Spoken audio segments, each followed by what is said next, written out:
Ma võin kohe selle jubina külge panna, kuna sul on siuke... Tead, pane ise, sest et see käib magnetiga kuhugi umbes nagu siuksele kõrgusele. Mis me teeme nüüd siis? Teeme podcasti. Teeme podcasti. Joome kohvi, räägime haridusest.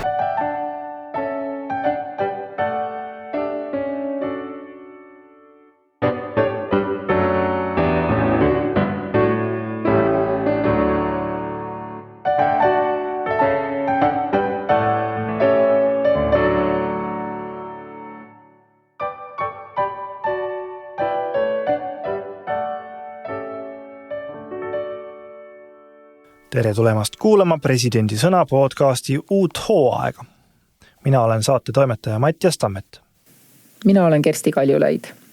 Ja meiega on veel stuudios Terje Äke. Möödunud aastal esitas Terje Impact Speakeri kõnekonkursil õpetamisest nii hea kõne, et võitis president Kaljulaidi fondi eriauhinna ja kutsusime ta hariduspodcastis kaasa mõtlema. Praegu olen ma haridusjuht arengusammude programmis ja see on selline programm, kus me proovime, et õpetajad on üksteisele õpipartneriks ja siis läbi vestluse ja tagasiside aitavad oma praktikatel paremaks saada. Aga seda ma olen nüüd teinud ainult alla aasta. Enne seda ma olen 25 aastat Eesti rahvusvahelises koolis algklasside õpetaja ja õppejuht. Okei, aga miskipärast tundub, et kuigi haridus kütab alati kirgi, siis viimastel aastatel on Eesti hariduses tõesti hakanud toimuma mingi muudatus. Või kui mitte muudatus, siis võbelus ja ebalus, et midagi peaks justkui muutuma. Ja muidugi eks hakkab ka. Esiteks me teame, et õpetajaid on vähemalt regiooniti. Õpetajate streik näitas, et palga ja vastutuse suhe on küsimärgi all. Väikekoolide sulgemise üle on arutatud juba pikki aastaid ja muidugi on käimas ka suur üleminek eestikeelsele haridusele. Need on seejuures vaid Eesti kohalikud mured. Räägitakse ka laiematest probleemidest nagu noorte nutisõltuvus, ärevus ja tähelepanu hajumine. Seejuures üsna tihti räägitakse neist 3 komplektina. Ometi on Eesti hariduse kvaliteet ju läbivalt suhteliselt hea, tõestab vähemalt osaliselt kuulus PISA-uuring. Tõusude langustega muidugi, aga siiski juba pikemat aega üsna tipus. Seetõttu rääkida on vaja, aga prooviks nagu ikka seda teha üsna emotsioonivaheselt.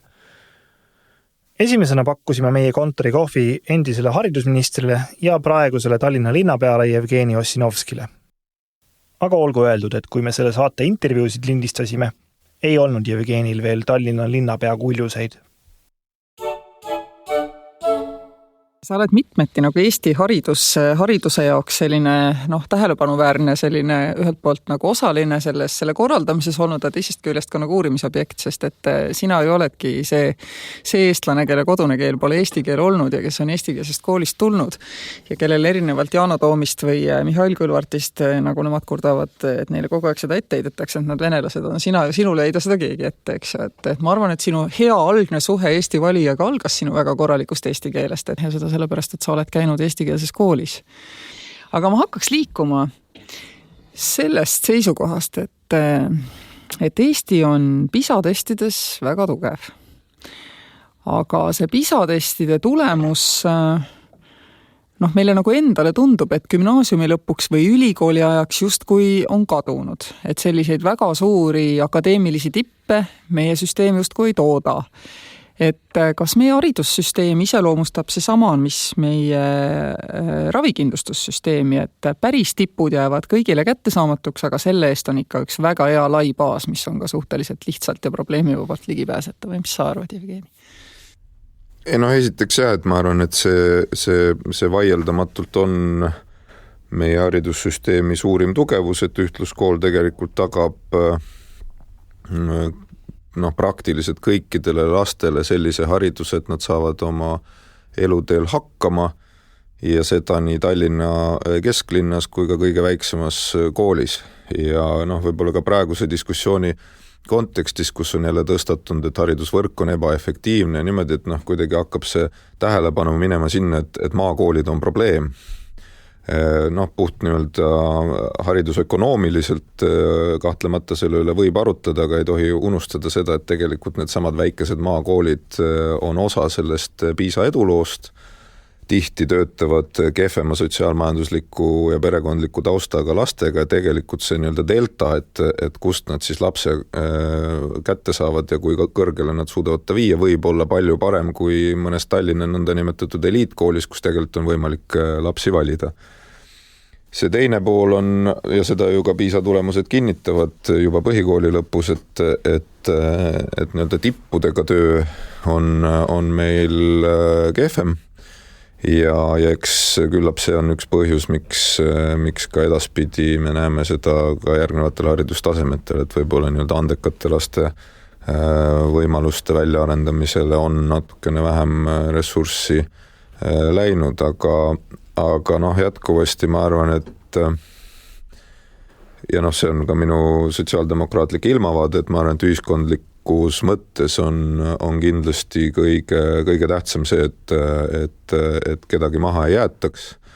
Et need, kes on tublid ja andekad, üldiselt suudavad ükskõik mis haridussüsteemis lõpuks nagu tublisti hakkama saada ja selles mõttes nad on nii võimekad, andekad lapsed, et nad üldiselt saavad ka täiskasvanutega hästi hakkama. Kui vaadata PISA tulemusi, siis mõnes teises süsteemis, need on valdavalt siis need linnriigid, kus on väga kõrged on ju tipud, siis eks kui me vaatame sinna natukene sisse, mis puudutab näiteks koolirõõmu ja õpilaste stressi, et ka seal on teatud siis, mis see trade-off eestikeelne sõna on, et kõike korraga ei saa, et ka see tuleb teatud hinnaga, et kahtlemata on võimalik piitsutada ja ka mõnes Eesti koolis seda usinasti tehakse ja tõepoolest selle kaudu saavutada oluliselt paremaid tulemusi, aga sellel on ka oma varjupool õpilaste vaimse tervise kontekstis. Ka OECD PISA uuringus uuritakse laste heaolu erinevaid mõõdikuid. Näiteks, et kui tihti lapsed ütlevad, et nad tunnevad koolis rõõmu, uhkust või hoopis kurbust ja hirmu. Analüüs läheb päris sügavale, aga õnneks on välja toodud ka ultralihtsustatud numbrid, mida kõrvutada. Näiteks, 2018. aasta raportis ütleb 67% OECD riikide 15-aastastest lastest, et nad on oma eluga rahul. Eestis oli see number killuke kõrgem, 70%. Soomes 78%, aga Jaapanis näiteks 50%. Samas ei saa päris veendunult öelda, et süüdi on vale või liiga range koolisüsteem. 15-aastase elu koosneb ju rohkematest elementidest kui kool. Numbrid muidugi podcasti formaati tegelikult väga ei kaunista ka, nii et tagasi vestluse juurde. Kui ma elaks Singapuris, seal on 5 miljonit inimest poole Hiiumaa peal, mul oleks vaimse tervise probleeme, ükskõik mida minu käest koolis nagu nõutakse, et see on täitsa sõltumatu minu arust sellest ka, et Soome süsteem on ju väga hästi ja väga pikka aega olnud nagu hästi edukas, aga nüüd on ta pisut taandunud ja see põhjus on see, mis tegelikult puutub ka meisse. Et kooli on tulnud palju inimesi, lapsi, kelle kodune keel on midagi muud.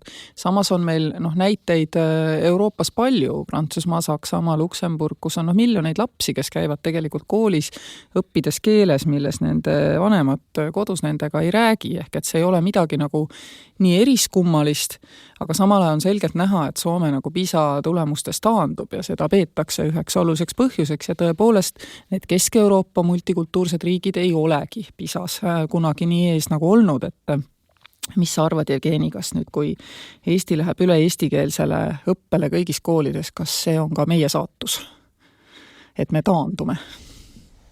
Ma arvan, et suurim risk taandumiseks on siiski olukord meie õpetajaskonnaga. Et kui räägitakse sellest, ka sellest samast haridusvõrgu küsimustest, et minu jaoks ei ole see kunagi olnud põhilise küsimusena sellest, et kas sealt hoiab kokku mingit raha, väga palju ei hoia, et põhiküsimus on siiski see, et meie õpetajate järelkasv on väga problemaatiline ja sellest tulenevalt ei pea väga tark olema, et aru saada, et kui sul 10 aasta pärast neid häid õpetajaid, kes meil siiani need tulemused on andnud, enam ei ole, et siis tulemuseks on tagasilangus. Ja loomulikult sealt tagasi tippu jõudmine, et võtab terve põlvkonna, et Rootsi on PISA kontekstis üks näide, kus on teatud hariduskorralduslike vigade või selle negatiivse trendi mitte märkamine õigel hetkel ja sellele mitte õigel hetkel reageerimine tegelikult toob kaasa selle, et ühel hetkel ühiskonna, kuidas nüüd niimoodi läks, eks ju, kus suur jama, siis hakatakse hoogtöö korras mingisuguseid reforme tegema millest mõnest on kasu, aga mõnest võib-olla enam ei ole ja igal juhul need muutused nii-öelda positiivsuse poole tagasi võtavad tegelikult väga pikalt aega. Igaks juhuks küll mainin, et Rootsi on küll PISA testides nii lugemises, matemaatikas kui loodusteadustes allpool Eestit, aga üle OECD keskmise. Mis puudutab meil siis eestikeelsele haridusele üleminekut, siis üldiselt ega meie peaaegu maailma parimad PISA tulemused on ju juba täna selle mööndusega, et venekeelsete koolide tulemused on kehvemad, nii et selles mõttes keskmisena ma arvan, et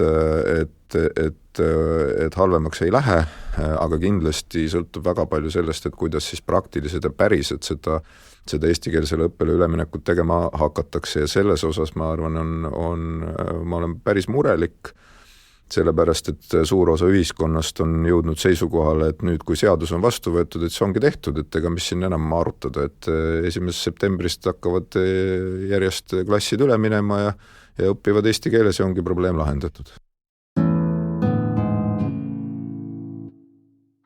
Jevgeniga rääkisime veel pikalt sellest, et õpetajate puudus on probleem ja seadusemuudatus ise ei lahenda probleemi. Kui õpetaja täna eesti keelt piisavalt tasemel ei oska, siis ei oska ta seda tõenäoliselt ka poole aasta pärast. Mis sest, et seadus käseb? Iseasi, et lisaks seadusele on ka muid põhjuseid, miks asju hästi teha. Kas või näiteks see, et lapsed on päriselt olemas, mitte lihtsalt seaduses kirjas. Kui aastas sünnib suurusjärk 11 000 last, siis 6-7 aasta pärast lähevad nad ka kooli. Ja seal tegelevad nendega päris õpetajad, mitte statistika.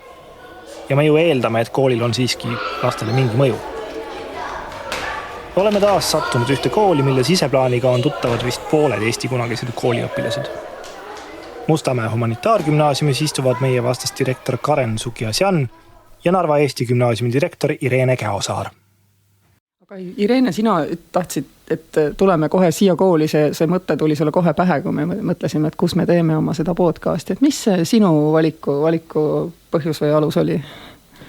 Jah, see oli selline tõesti pigem minu kuskil sisehääl tuli, eks minu taust on ju ka keelekümblusprogrammist ja tõenäoliselt sealt see tuli ja see, et minu jaoks on see kool kuidagi alati endas kandnud sellist väärikust, intelligentsust, sellist rahulikku, väga kindlalt ja eesmärgipäraselt oma asja tegemist ilma sellise tulevärgita või neil ei ole nagu seda tulevärki vaja olnud. See tulevärgi aur on pandud siia sisse sellesse töösse ja nagu Karen ka ütles, et tõesti õpetajad on ju pikaaegse kogemusega, endised juhtkonnad on teinud väga tõsist ja pikaaegset tööd.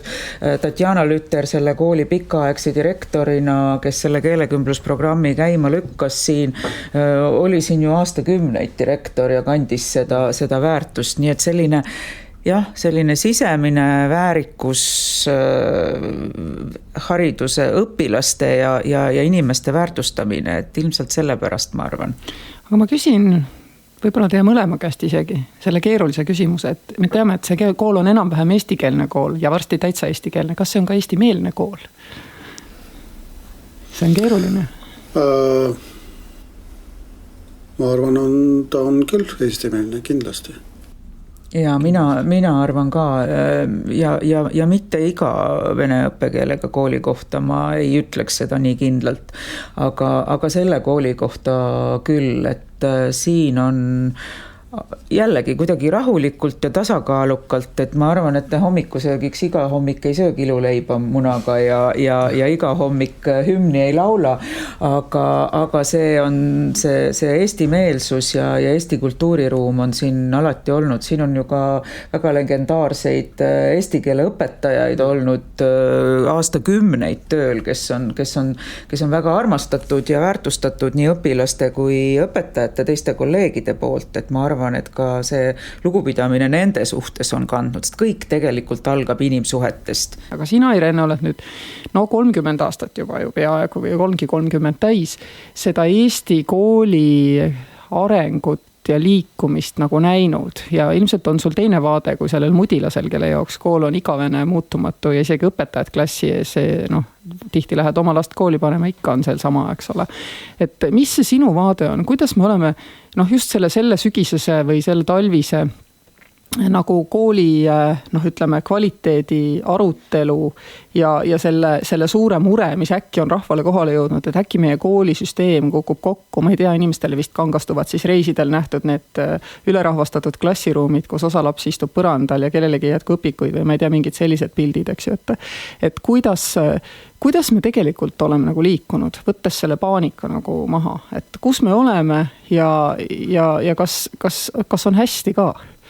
Tegelikult mina arvan, et ongi hästi ja ma kannan sama muret südamesse 50+ vanuses õpetajad ja et ei ole järelkasvu ja loodusainete õpetajaid on keeruline leida. See on mul tagataskus olemas, aga laias laastus mina arvan, et on hästi, et tegelikult on meie noored ja õpilased valdavalt koolis õnnelikud. Nad saavad minu arust päris hea baasi, ma ei taha öelda elluminekuks, kool ongi elu ka, et see, aga ütleme tulevaseks siis valikuteks hariduspõllul või tööturul, et meis on seda inimlikku tarkust, me peame õppima veel, meie koolid on olnud ju väga, väga autonoomsed, sellest on ka palju räägitud. Ma arvan, et me peame rohkem võib-olla ise enesele teadvustama, mis asi see autonoomia tegelikult on, et autonoomia ei saa olla ka lihtsalt see, et teen, mis tahan, mis pähe tuleb ja niimoodi, et see autonoomia peab tegelikult olema selline teadvustatud, et me nagu teame, milleks me teeme seda, mida me teeme või mis valikuid me valime ja kui me valime mingeid valikuid, siis me valime neid teadlikult teades, mida me tahame saavutada. Nii et ma tegelikult arvan, et Eesti haridussüsteem on suutnud sellist tasakaalu hoida, sellise inimlikkuse, tarkuse ja tulevikuvaate küsimuses nüüd jah, et kui ikkagi vähekene nagu seda tõrva ka sinna poti sisse, et siis see on küll täitsa müstiline, et miks meie noored ikkagi nii väga ei taha kooli tulla, kuigi jällegi ma siin 29. jaanuaril, kui meil oli õpilastega esimene päev meie uues koolimajas, siis me küsisime, õpilasesindus tegelikult ise küsis õpilaste käest, oma kaasteeliste käest, et millisena te tahaksite seda kooli 10 aasta pärast näha. Eks nad siis nagu õpilased ikka, et seal mingid, et ikka sama ilus ja me oleme suutnud hoida ja nii edasi. Mina küsisin õpilaste käest, aga et palju teist on 10 aasta pärast siin õpetajad? Ja sellest ma arvan, et saalis oli sellel hetkel 130-140 õpilast, 6 kätt tuli väga kindlalt. Niimoodi väga mõtestatult kindlalt tuli 6 kätt ülesse ja siis paar tükki olid sellised, kellel jäi nagu käsi kuhugi sinna poolele teele, et päris kindlalt ei julgenud. Aga minu arvast see 6 kätt oli ikkagi päris hea näitaja, et ma ei tea, kas nad tulevikus on. Paar tükki mul jäi meelde, et ma saan seda kontrollida 10 aasta pärast. Nii et üldiselt mina arvan, et meie haridussüsteem on läinud õiget teed. Seda kinnitavad ka PISA tulemused. Mina olen ikkagi nii-öelda selles parteis, kes neid PISA tulemusi ikkagi vaatab, neid analüüse sinna kõrvale loeb ja ma siiski arvan, et see on kvaliteedi märk meie haridusel, kuigi siin on ka arutelusid, kui palju neid uskuda ja kui palju mitte, nagu hindamist üldse, et tegelikult ma arvan, et meil on hästi, nüüd väljakutse on see, kuidas seda hästi hoida.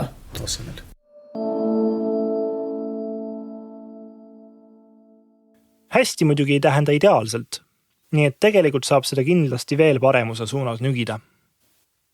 Martin Villiga on peamiselt ehk tuntud Bolti kaasasutajana, aga samuti on ta aidanud käima lükata Heateo sihtasutuse haridusfondi, Kood Jõhvi tehnoloogiakooli ja mõtleb regulaarselt hariduse teemal kaasa ka väljaspool neid ettevõtmisi. Ühesõnaga teda huvitab ja ta on süsteemi enda jaoks läbi mõelnud ja aitab meil ka mõelda, mis on need nurgad, mida lihvida. Haridussüsteemi pudelikael. Mulle tundub, et äkki see on juhtimisega seotud, et kui me vaatame, et on päris palju tänapäevast teadust ja kõike muud olemused, kuidas inimesed õpivad, siis millegipärast ikkagi mulle tundub, et kool on kinni natuke selles, eriti võib-olla ka lapsevanemate survel, et kool peab olema selline, nagu ta oli. 3 hinnet semestris.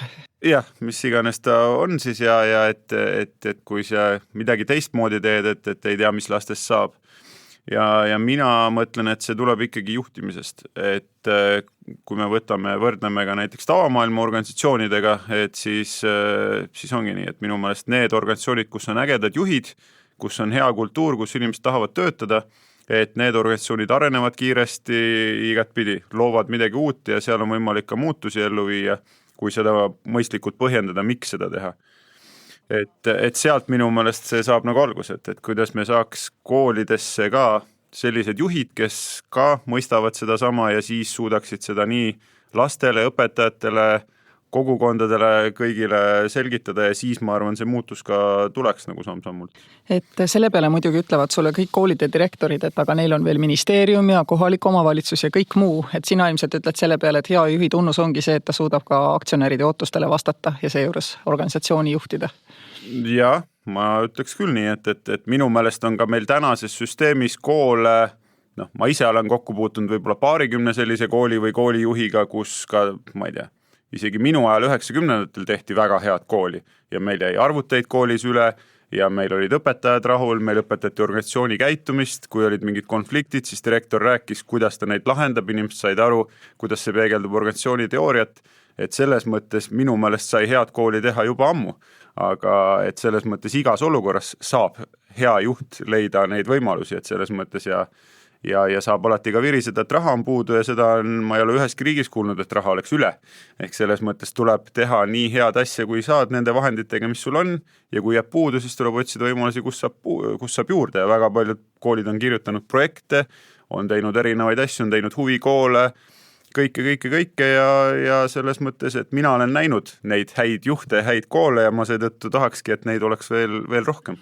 Aga see on ju tegelikult nagu väga julgustav, sellepärast, et kui sa ütled, et probleem ei tulene sellest üldisest raamistikust, vaid ainult sellest, et milline on nagu koolijuht, et siis see on palju lihtsamini lahendatav mure kui see, et hakkame haridusministeeriumist peale, lepime kokku koos kohalike omavalitsustega, millist kooli me tahame ja siis teeme koolireformi, mis on ju tegelikult alati ette määratud läbi kukkumisele, sest et tegelikult peaks koolid olema orgaaniliselt arenevad, üksteisega konkureerivad, üksteise pealt õppivad ja häid asju nagu üle võtvad ja halbu asju kõrvale jätvad. No just, et selles mõttes minu meelest ka see kogemuste jagamine, et kas või kui me idusektoriga täna toome võrdlust, et siis ma arvan, head iduettevõtete juhid õpivad ju täna maailma parimatelt, et nad ei vaata, et milline on võib-olla, mõned on EBS-is käinud, mõned on Tartu Ülikoolis käinud, et sealt saab ka mingit teadmist, aga kui sa tahad päriselt maailma tasemel konkureerida, siis sa peadki vaatama, et mida õpetatakse Harvardis, milliseid loenguid on andnud maailma parimad tehnoloogiajuhid, tootejuhid, turundajad, õppida nende käest, et selles mõttes,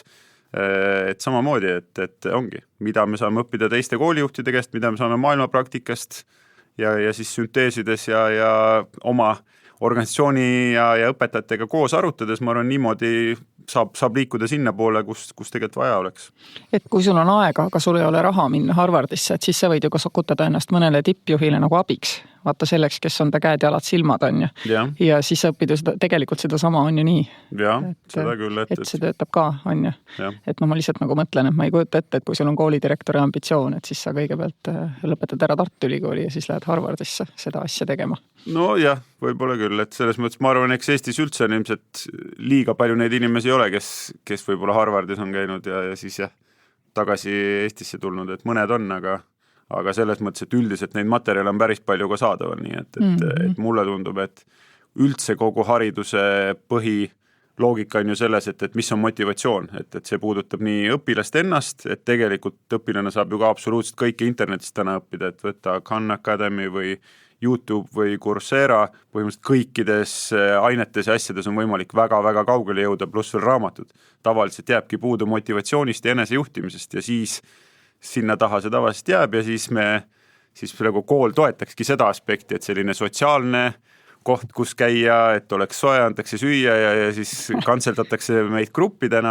Lapsed on hoitud ja kohalik omavalitsus on elus, sest kool on piirkonnas alles. No just, et selles mõttes mina näen, et tänapäeva maailmas on ammu kõik asjad olemas, aga just on küsimus, et kuidas seda grupidünaamikat ja seda siis et muuta ja üldse on see sama küsimus ka, et mis on üldse õpetaja töö tulemuslikkus, et kuidas me seda mõõdaksime, et et kas see on see, et eksamid saavad tehtud, et kas see on hästi või tegelikult hoopis kuidagi kaudsemalt mõõta seda, et inimene on lõpuks kasvanud heaks kodanikuks ja saab oma elus hästi hakkama ja oskab ennast juhtida ja teab, mis on vaimne tervis või kas või liikumine, et mis siis lõpuks need asjad on, mis seda õpetaja edu määravad, et mulle tundub, et selles osas ei ole ka ühiskondlikult päris head kokkulepet.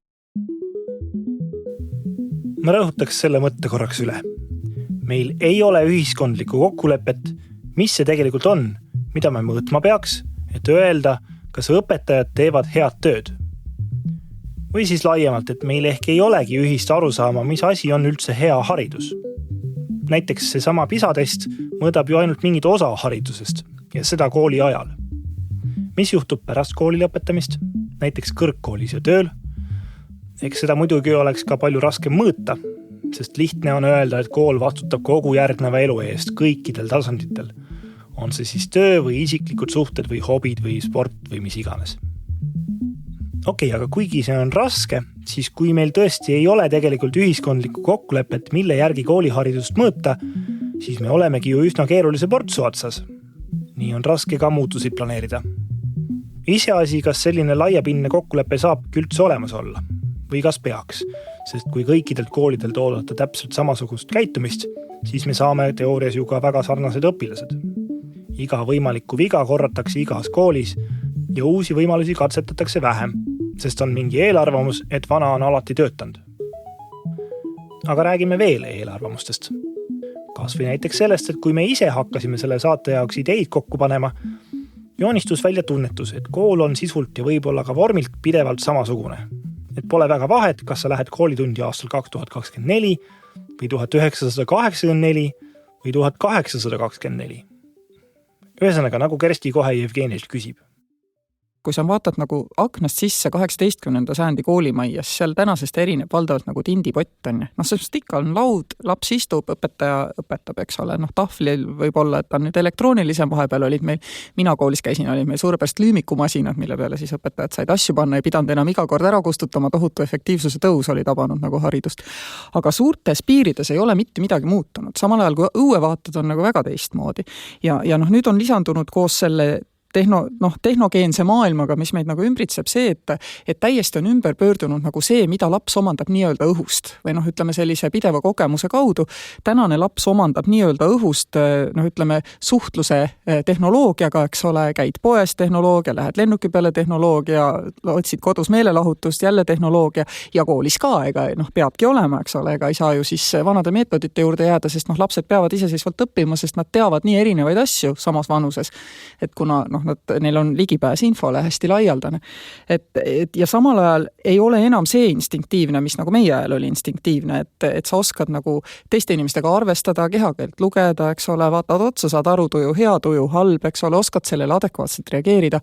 Ehk lühidalt öeldes oskad olla, ütleme, kaastundlik ühiskonnaliige. Ja kas ei ole nii, et just see, et me oleme selle muutuse maha maganud ja püüdnud lastele pigem tagada valmisolekut selleks tehnoloogiliseks maailmaks, kuhu nad sisenevad. Selmet, et mõista, et igal tehnoloogia tasemel peavad nad inimeseks suutma jääda. Et kas selle taga ei ole ka kõik see meie need liiklusraevu sagenemised, see, et inimesed on väga külma kõhuga suhtuvad sellesse, kui nende koer hammustab kedagi teist, selline hoolimatuse kultuur või hoolimatu ühiskond, eks ole, mis me mõtleme, kogu aeg mõelnud, et saame jõukaks, lähme nagu iseenesest nagu paremaks ja täna on tendents tegelikult nagu vastupidine. Et kas kool ei peaks üldse muutuma nagu selliseks kohaks rohkem, kus seda inimeseks olemist õpetatakse? Ei, ma olen põhimõtteliselt nõus, aga sellega, mis haridus peaks olema, aga ma vist ei ole nõus, et need muutused ei toimu. Et ma arvan, et tegelikult viimase 10 aasta jooksul on Eesti haridussüsteemis või 15 aasta jooksul on väga olulised muutused toimunud. Et need ei ole võib-olla väga nähtavad, sellepärast, et me tihti arutamegi majade üle, et missugused on majad ja kes neid peab. Aga hariduse sisu mõttes ma arvan, on tegelikult väga-väga suur muutus toimumas ja selles mõttes mina filosoofiat õppinud inimesena alati tsiteerin sel puhul haridusfilosoofi John Dewey't, kes on öelnud, et haridus 100 aastat tagasi, rohkem kui 100 aastat tagasi öelnud, et haridus ei ole ettevalmistus eluks, vaid elu ise. kuna haridus põhimõtteliselt on sotsiaalne protsess, seal tegelikult õpitakse kodanikuks ja inimeseks olemist, selleks saamist, selle tõttu näiteks ma arvan, et on väga oluline see, et lapsed koolis omandaksid just nimelt sotsiaalseid oskuseid, et kõik need jutud sellest, et meil näiteks sageneb nende perede hulk, kes soovivad oma last kodus õpetada. Ja võib-olla nad suudavad isegi hariduslikku sisu üle anda, aga tegelikult see sotsiaalne protsess selles kontekstis on ääretult oluline ja ma arvan, et esimestel haridusastmetel isegi primaarne. Et kuigi me gümnaasiumis võime öelda, et see on akadeemiline ettevalmistus ülikooliks, eks ju, siis kui põhikool on kindlasti vähemalt samavõrd ka sotsiaalasutus, kui ta on haridusasutus kõige paremas mõttes, et seal tegelikult õpitakse inimeseks olemist ja inimeseks saamist. Ja ma arvan, et haridussüsteem on siiski liikumas sinna suunda võrreldes 18. sajandiga, kus õpetaja oli põhimõtteliselt on ju jalgadele entsüklopeedia, ainus inimene kogu külas, eks ju, kes teadis ja ta andis kes avastas Ameerika. Ja kes annab siis laob neid klotse oma peast laste pähe. Et see roll on väga palju muutunud ja kooli põhiline ülesanne on tegelikult õpetada õppima, et tekiks üldse see arusaam, millisel viisil on seotud erinevad asjad, millisel viisil siis avastada ise edasi, projektõppe osakaalu suurenemine, veel mina käisin koolis aastal 2004, lõpetasin, kas meil juba tekkisid esimesed uurimistööd, et see tegelikult sinna suunda on järk-järgult liigutud ja ma arvan, et ma näen neid muutusi ka kõige tavalisemates linna- või munitsipaalkoolides, et tegelikult sellele metoodikale minnakse järjest üle, kus siis aineteadmiste mahtu tegelikult vähendatakse selleks, et asendada seda üldpädevuste siis õppega, et kas me oleme kohale jõudnud, ei ole kindlasti ja loomulikult on ka pedagoogide seas erinevaid arvamusi selles osas, et kuidas nüüd niimoodi on, et nüüd ühte või teist klassikakirjandusteost ei olegi enam kohustuslike teoste nimekirjas, aga üldiselt ma arvan, et need muutused sinna suunda siiski lähevad ja üks võib-olla tänase põlvkonna kogu selle nutimaailma kontekstis üks olulisemaid väärtusi, mida haridussüsteemis peaks õpetama ja mulle tundub, et siin natuke vajakajäämist on tegelikult selline püsivus ja pikaajaliste eesmärkide nimel töötamine. Et seda ma küll julgen öelda, et sellist kiire rahuldus või kiire tulemuse saavutamine on ka laiemas maailma kontekstis aina rohkem meie elusse tulnud, et püsivust millegi kallal pikemalt töötada, me seda tajume ise ka, et pikemaid tekste lugeda on juba ennast sundida on märksa keerulisem, et kõik on selline kiirelt 2 minutiga teed ära ja siis on ju lähed edasi ja see tegelikult kandub ka lastesse edasi ja eks see on minu meelest üks oluline elus hakkama saamise põhimõte, see püsivus, et tegelikult elus ka, nagu ka hariduses on siiski asju, mis tuleb ära teha isegi kui nad ei meeldi. Et meie kõikide tööelus on kogu aeg seda, et see ei ole minu kõige eelistatum ülesanne, aga ta tuleb lihtsalt ära teha, sest kui sa seda ära ei tee, siis midagi muud kannatab. Haridus ei ole ettevalmistus eluks, vaid elu ise. Mitmes mõttes ka, sest kas või see protsent elukaarest, mille inimesed veedavad koolis, on ju väga suur. Aga seda, et koolis õpetatakse mitte ainult teadmisi ja nende seotust, seda tasub ikka meelde tuletada. Omakorda üks põhjustest, miks õpetajaid ei saa niisama lihtsalt näiteks lindistustega asendada. Martin Villik ajab samal teemal vastu. Aga mulle tundub, me jõuamegi ikkagi tagasi just selleni, et kas siis koolis peab õpetama pigem ainult neid aineasju või tegelikult ongi vaja pusida nende erinevate projektidega ja täpselt küsimus ongi, et millised need projektid on, et kas näiteks seal peakski olema nii, et 1,5 aasta ma käin kuskil vabatahtlikus organisatsioonis, panustan, vaatan, mis on nagu kolmanda sektori roll, mida seal tehakse, mingi aeg käin kuskil töövarjuks, kuskil muudes kohtades, võib-olla peangi kuskil kas teenindajana töötama mõnes kohvikus, sest paljud minu tuttavad lapsed ütlevad, et see on kõige parem praktika, et kui sa reaalselt töötad kuskil ettekandjana, sa näed kõik inimtüübid ära, sa näed ise, et kui sa pärast lähed restorani, et kuidas sa käitud ettekandjaga, et selles mõttes teha need asjad nii-öelda juba põhikooli või gümnaasiumi jooksul läbi, minu meelest need ongi väga-väga eluks vajalikud asjad, aga kuidas me saame sinna nii, et see olekski pigem nagu norm, et selles mõttes ja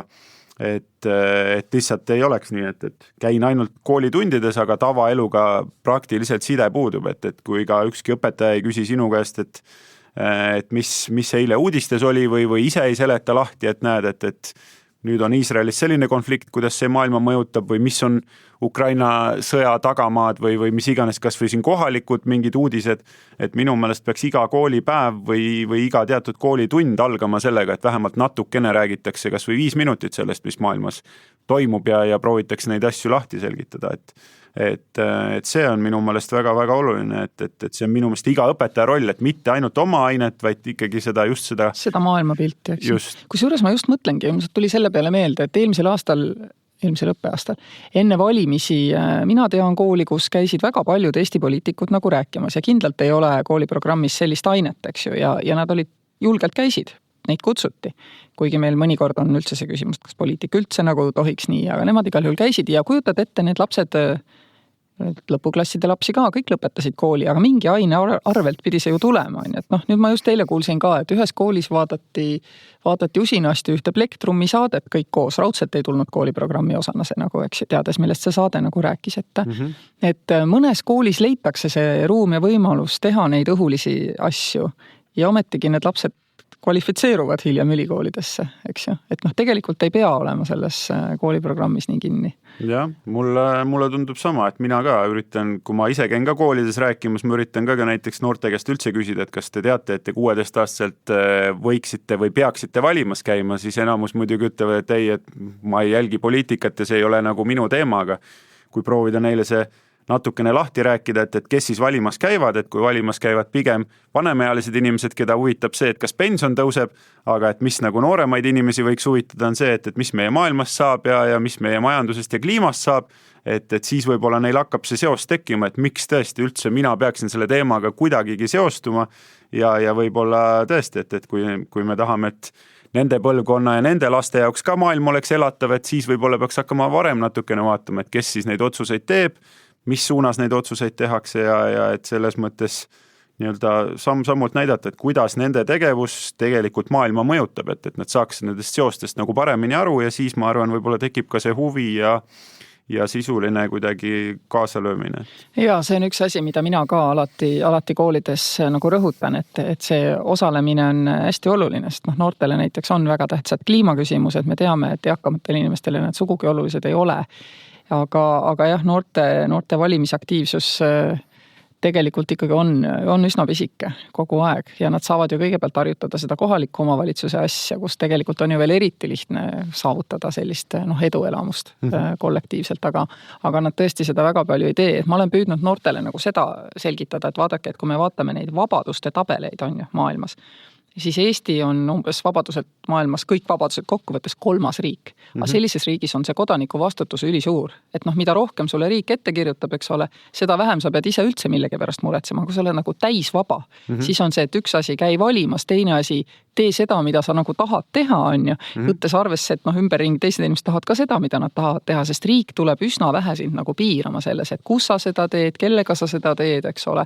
Kas sa käid seda kohapeal tegemas, teed sa seda kaugtöövahenditega, et hästi vähe on nagu selliseid keelde ja käske meie ühiskonnas.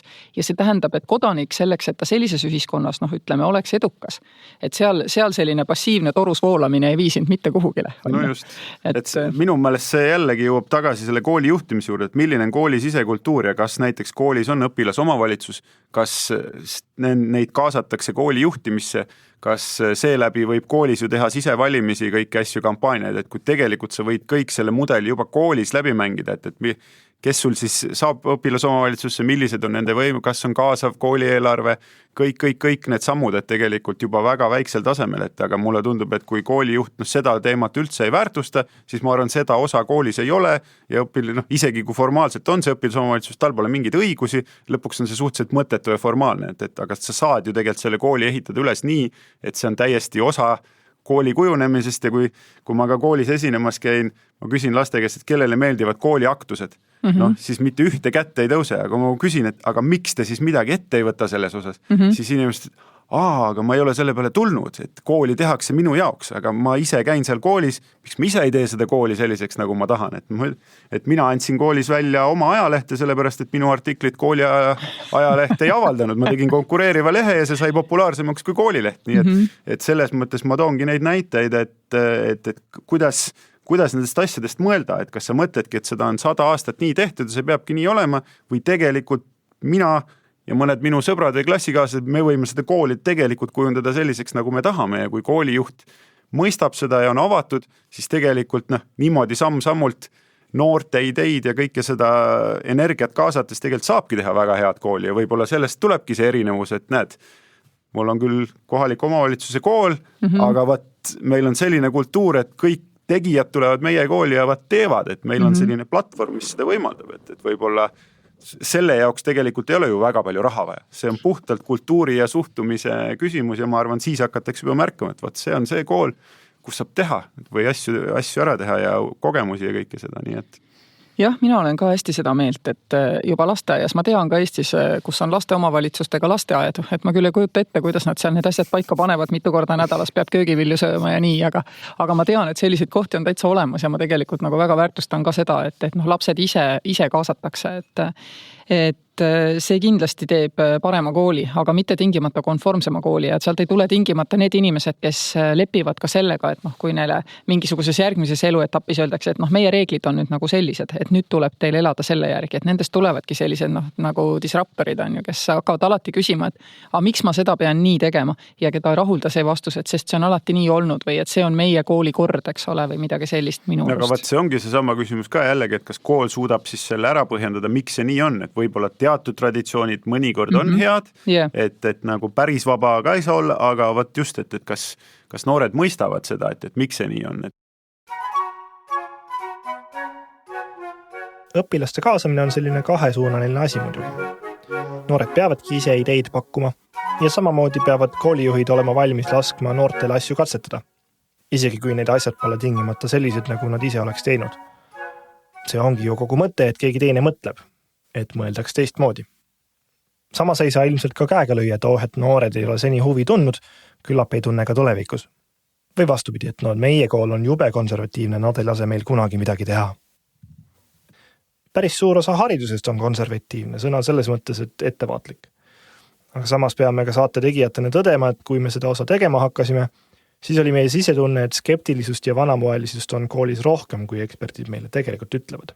Meil oli üks õpetaja, Meedi Kauge, matemaatikaõpetaja, kes nagu täitis meie tunnid niimoodi ära ja siis õpetaja Kauge jäi haigeks ja läks pensionile kahjuks ja siis me saime aru, et see, et sul on matemaatikaõpetaja, kes A teeb kogu klassile selle asja selgeks ja B tagab, et kellelgi ei ole igav, et see ei olnud üldse normaalsus, et see oli nagu nii suur erand tegelikult, et see niimoodi nagu oli, et pigem oli ikkagi just see, et sul oli tunnis hästi palju tühja ja täitmata aega. Mul on hea meel kuulda, et täna koolis enam nagu sellist olukorda ei ole, et laste tunnid on tegelikult täis ja see on täna ju mööngem keerulisem, kui ta siis oli, sellepärast, et täna on ju, lastel on huvid ja neil on terve maailm, vanasti pidid entsüklopeedia otsima ja kõigil kodus polnud ka, eks ole, ja Teaduste Akadeemia raamatukokku lasti üldse väga vähe lapsi sisse minu mälu järgi, aga täna neil on kõik asjad, nad saavad nagu ise süvendatult õppida ja teha omale asju selgeks.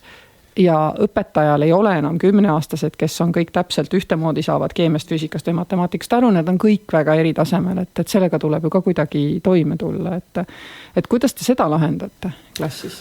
No see on see individuaalne lähenemine. Ja, kindlasti lapsed on erinevates klassides ja aga kas see on päriselt olemas? Me oleme sellest rääkinud küll üksjagu, aga kas seda päriselt ka teha? No see on keeruline ja see kindlasti sõltub klassist, kui on väikestes klassides on abiõpetaja kõrval, siis on lihtsam ja aga gümnaasiumis on juba, ütleme, räägime kogu aeg ennast juhtivast gümnasistist, kes oskab ennast juhtida. Illustratsiooniks, et tänapäeva kool on teistsugune kui vanasti, hakkab taustal koostuma koolikeel, mis on võtnud pop-muusikalise vormi.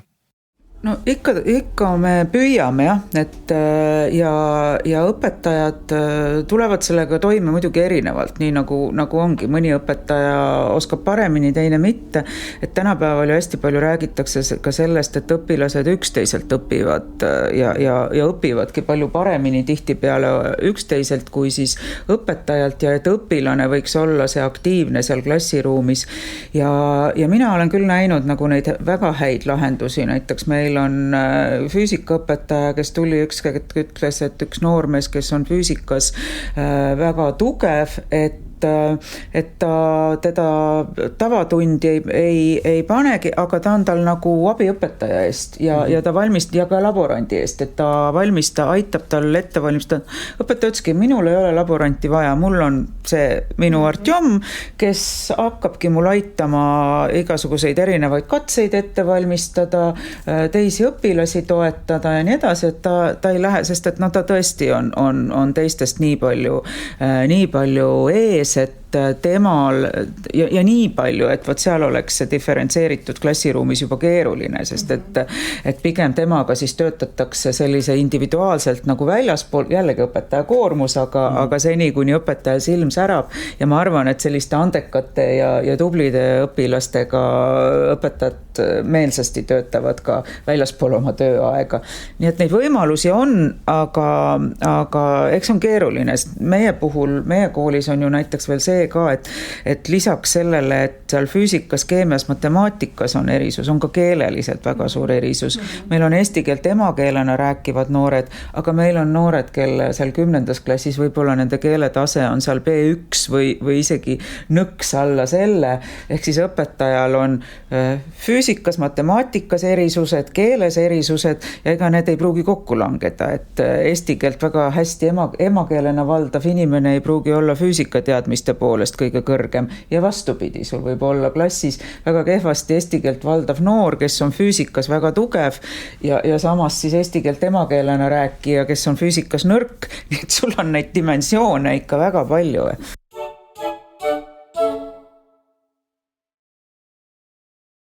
Me oleme neid saateid tehes lähtunud loogikast, et viriseda on lihtne.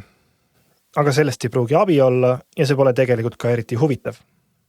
Nii et kuigi me oleme saadetes rääkinud demokraatia kriisist, Ukraina sõjast, majandusest ja lähisuhtevägivallast, siis me oleme kõigi nende teemade puhul püüdnud leida neid nüansse, mis on hästi või vähemalt mõelda välja viise, kuidas saaks paremini. Aitäh seejuures neile, kes on saate tegemist juba toetanud, sest see annab meile entusiasmi neid edasi pusida. Vihjeks, et seda saab teha kerstikaljulaid.ee/toeta. Kui me haridusteemat lahkama asusime, siis ka siin oli õhus päris suur ports pessimismi, mis väljendus muuhulgas õpetajate streigiga. Aga tegelikult jõudsime välja selleni, et ka kriitikud leiavad, et tegelikult on laias pildis ikkagi hästi. Või vähemalt, et mujal maailmas ei ole oluliselt paremini. Küll aga tuleb märkida, et see pole loodusjõud ja häid asju on võimalik ära rikkuda. Ma arvan, et Eesti haridus on fantastiline ja ma olen alati, kui ma olen õpilaste ees esinenud, ma olen alati seda öelnud, et see on suur ime, et siin väikeses riigis Läänemere kaldal antakse maailma parimat haridust igas koolis. Et ka see on ka õpilastele mitte ainult võimalus, vaid vastutus. See on võimalus, mida kasutada, aga ka vastutus seda kasutada, et põhimõtteliselt nagu kõik hariduslikud ja edaspidi elulised teed on Eesti lapsel lahti. Et enamik maailma rahvastikust elab kohtades, kus see nii ei ole, kus sa võid teha, mis sa tahad, aga sa ei saa seda, et sa ei saavuta oma elus tulemust. Isegi Euroopa rahvastik. Proovi Suurbritannias või Prantsusmaa taasse kooli minna. Täpselt, ja selles mõttes see on erakordne saavutus ja selle tulemusena või nii-öelda siit edasi minnes, et ma arvan, et see kõige suurem küsimus täna ka selle streigi kontekstis ongi see, et kas 10 aasta pärast ka nii on. Sest me näeme, et kvalifikatsiooniga õpetajate hulk kõikides koolides väheneb meil tegelikult õpetaja ressurss ei taastooda ennast sellises kvaliteedis ja loomulikult 10 aasta pärast me võime leida ennast olukorras, kus see enam nii ei ole. Ma küsin siia juurde selle tehnilise küsimuse ka, et kas see on suurem probleem kui ühiskonnas üldiselt, selles mõttes, et Eesti rahvastik niikuinii vananeb. Loogiline oleks siis ju, et vananevad ka õpetajad. Ja muidugi on see suurem probleem, sellepärast, et kui me vaatame ja väga tihti selles rahvastiku vananemise kontekstis räägitakse sellest, et vaadake, et tulevikus on nii-öelda ülalpeetavad kohta tööinimest on ju vähem, see tähendab seda, et pole, nii-öelda ühiskond pole jätkusuutlik. Siis tegelikult üks huvitav teadustöö oli, mida ma kunagi lugesin selles kontekstis, et see peab ainult sellisel juhul, kui järgneva põlvkonna majanduslik lisandväärtus on sama. Aga kui järgmise põlvkonna majanduslik lisandväärtus on 2 korda suurem, siis tegelikult ei ole selles probleemi, ta suudabki ülal pidada suuremat kohorti vanemaealisi. Ja just sellepärast hariduse nii-öelda kvaliteedi jätkusuutlikkus on tegelikult kogu ühiskonna jätkusuutlikkuse küsimus. Et kui me suudame ülal pidada ka 10-20 aasta perspektiivis maailma parimat haridust, siis me tuleme toime ka suurema ülalpeetavate hulgaga. Ja see tähendab tegelikult proportsioonis seda, et kui meil on väiksem tudengite arv, siis me peame proportsionaalselt suunama rohkem tublisid inimesi õpetajakoolitusse. Selleks, et me suudaksime seda täiesti strateegilist valdkonda kvaliteetsena hoida. Terje, sina oled seda protsessi veerand sajandi jooksul kõrvalt näinud küll. Kus sa sellel pessimismi ja optimismi kurvil asud? No, ma ütleks koolil ja koolil on vahe, et on koole, mis teevad tõesti seda kaasaegset õpikäsitust ja kus on lastel suurem roll ja õpetaja pigem on siuke nõustaja ja kõik on läbi mõeldud. Aga vabalt võib jalutada kooli koridorides, vaadata klassi ja näha ikkagi, et õpetaja on ees, klass on rivis, antakse ülesanne kätte, täidetakse ära. Et see on väga erinev, et siuke suurt üldistust mina ei julge teha. Aga kas meil on nagu lootust sellele, et ühel hetkel ongi see kõik väga sarnane ja igalt pool ühtemoodi vaba või peakski meil olema tegelikult erinevaid koole, kus tehakse hästi erinevaid asju, et mingid asjad on nagu läbi aegade püsivad, mingid asjad muutuvad ja paremad praktikad jäävad ellu. Et kas see võibki äkki hoopis nii olla? No selles mõttes, et need vestlused peaksidki olema sel teemal, miks me midagi teeme ja siis kuidas me neid valikuid teeme ja ikkagi arvestada seda, mis on päriselt teada, kuidas õppimine ja õpetamine toimivad, et kas see on ju tegelikult uuritud. Et see ei ole mingi siuke saladus kuskil, vaid kõik saavad seda uurida. Ja selles mõttes mina arvan, et erinevus rikastab ja mõnele õpilasele sobibki siuke veidikene võib-olla traditsioonilisem kool ja teistele see vabam, kus on kaasatud ja minu arust ikkagi võiks olla need erinevad võimalused ja koolid isenäolised. No kui ma nüüd tagasi mõtlen, siis ega mind see tunni asi küll ei häirinud, et teed selle ära, mis kästi ja siis said oma asjadega tegeleda ülejäänud tunni. Et see oli ka täitsa tore. Vaat see on huvitav, et siin praegu, kui on hinnetel orienteeritus, siis on nii, et osadel on see tunne, et ma ei saavuta piisavalt, sest ma olen 3-line.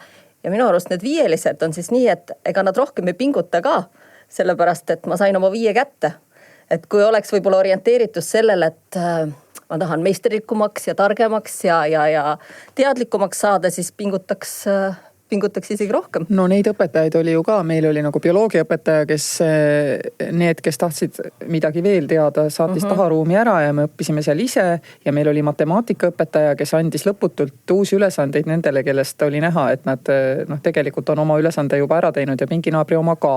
Ehk et seda nagu on tegelikult alati koolis olnud, et õpetajad nagu kohanevad selle klassiga. Aga tollel ajal ma saan aru, seda nagu ei väärtustatud ega hinnatud, et seda nad tegid siis lihtsalt sellepärast, et nad olid nagu hingelt head õpetajad. Et tänapäeval ma loodan, on see kuidagi ette nähtud normatiiv. Seda loodetakse, et tehakse, aga ma ei ole kindel, et see on igale poole jõudnud, sest see nõuab ikkagi õpetajalt pingutust. Lihtsam on tõesti anda veel üks lisaülesanne, mis siis sellele edukale õppijale tundub võib-olla karistusena, et siis teeks võib-olla oma neid ülesandeid aeglasemalt, aga see variant, et minge taha ruumi ja õppige ise, vot see on väga hea variant. Kusjuures ei teinud, meil tekkis võistlus, ja meil oli klassis ikka üks 4-5 sellist last, kes said neid ülesandeid juurde ja minu meelest me tegime neid nagu võidu, et loomulikult oli kuskil mingi klassi Kamtšatka, kes ilmselt arvas, et nad lollakad, aga meid see nagu väga ei häirinud seal, kus me tegime neid. Vot see on ka, see sõltub nüüd klassist, et mis on see klassi õhkkond, et kas seal on see õppimisel orienteeritus või on seal pigem siukene, et proovime võimalikult chillilt läbi saada ja siis need, kes tahavad õppida, tõmbame need ka kuhugi tagasi, et sellest sõltub ka.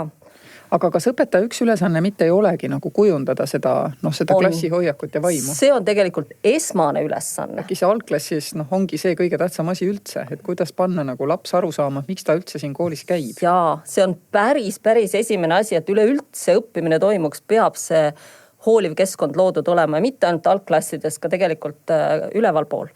Ja klassijuhataja roll on selles suhtes väga oluline ja ka aineõpetaja roll. Et ka seal tunnis oleks tunda, et meie õpime ja see õppimine on midagi toredat. Lahendamata küsimusi jääb ikkagi ka. Seesama nutitelefonide ja sotsiaalmeedia mõju alles ilmneb ja ega see mõju ka ei ole alati täpselt sama, sest Orkutil ja Facebookil ja TikTokil on vahe. Samamoodi küsimus, et kuidas õpetada õpilisi, kes on küll sama vanad, aga oskavad tegelikult aina erinevamaid asju. Et miskipärast on nii, et väikesed lapsed õpivad erineval ajal rääkima, lusikaga sööma ja potil käima, aga kui nad esimesse klassi jõuavad, peaksid nad edaspidi kõike täpselt samal ajal teadma kui kõik teised lapsed. Õpetajaskonna vananemine sai ka ära mainitud, aga otseselt lahendusi me ei leidnud. Ja nii edasi. Aga ma siiski loodan, et kõlama jäi ka see, et haridus ei ole monoliitne ja aastasadu liikumatu ning et seetõttu on veel vara öelda, et noorus on hukas. Sest sellega täna lõpetamegi.